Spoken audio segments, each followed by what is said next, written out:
Hey, this is Alan Curtis Meisner, otherwise known as the Dragonmancer. And of course, as ever with me are my lovely assistants, the tortoise, the mouse, and the eagle.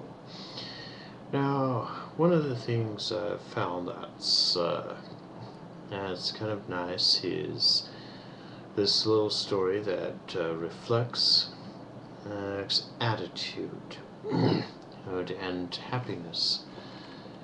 It starts with a man who goes up to three individuals who are stonemasons and cutting stones. And he goes up to one and asks him, "What are you doing?" And the man says, "Well, duh, what's it look like I'm doing? I'm cutting stones." So he goes on to the next one, and the other is saying, "I'm earning 3 pieces of gold a day." And then finally there's the third one. He's asking him, "What am I doing?" And he's saying, "I'm building a house to my God." It's an amazing thing. 3 different attitudes. Someone who is like, yeah, whatever, I'm just cutting stones.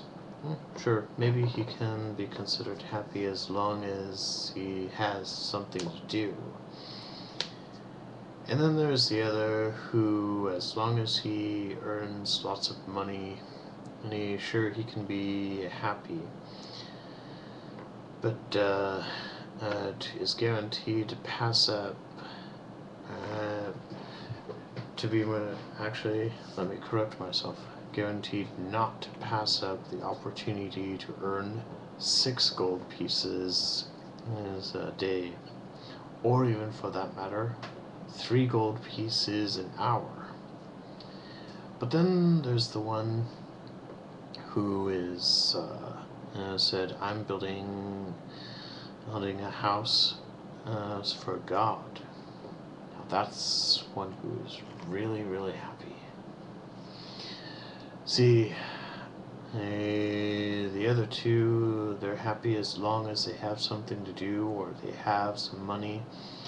But once the job is done, or once the money is gone, they have to find something to do or find some money. But the one who has the attitude of "I'm building a house to my God,"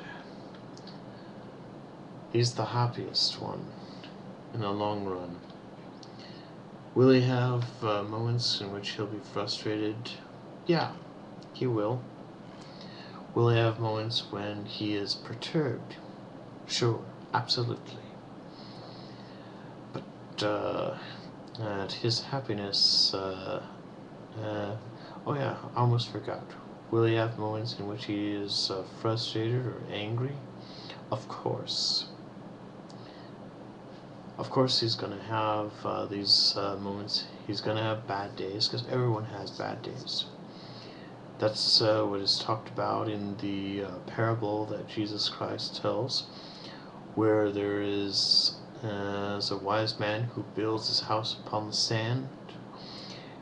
Actually, that's the foolish man. But the wise man builds his house upon a rock.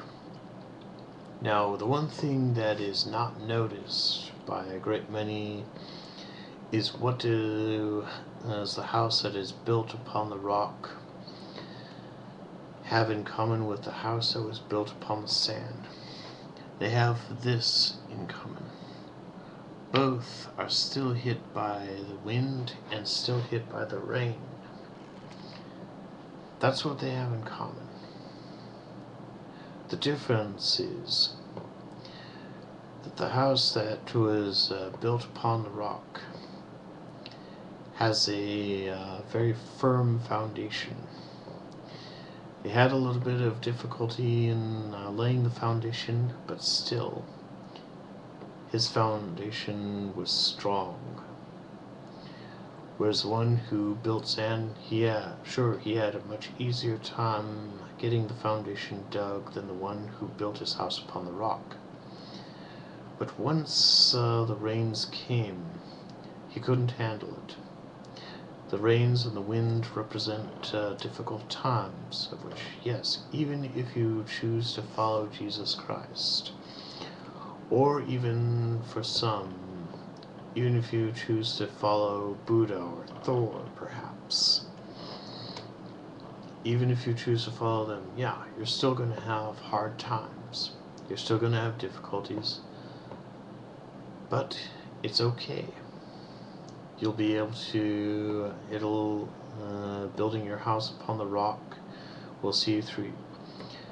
Keep in mind, of course, that the rock represents Jesus Christ.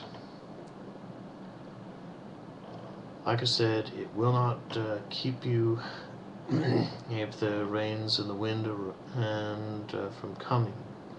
But what it will do is it will give you a means by which you can deal with the problems. And at the same time, it goes right back to the attitude. Those who, again, there are those who have the attitude of, I'm just building stones, that as long as they have something to do, they're going to be happy. But once they have once they have nothing to do, they are going to be bored. Just like the man who earns 3 pieces a day, that's his whole attitude. Once that money is gone, he has to work for more. But the one who has the attitude of, I'm building a house for God, he's going to be the one who's going to be happy no matter what, even if he goes through hard times. This is my message. Thank you for watching, and have a nice night.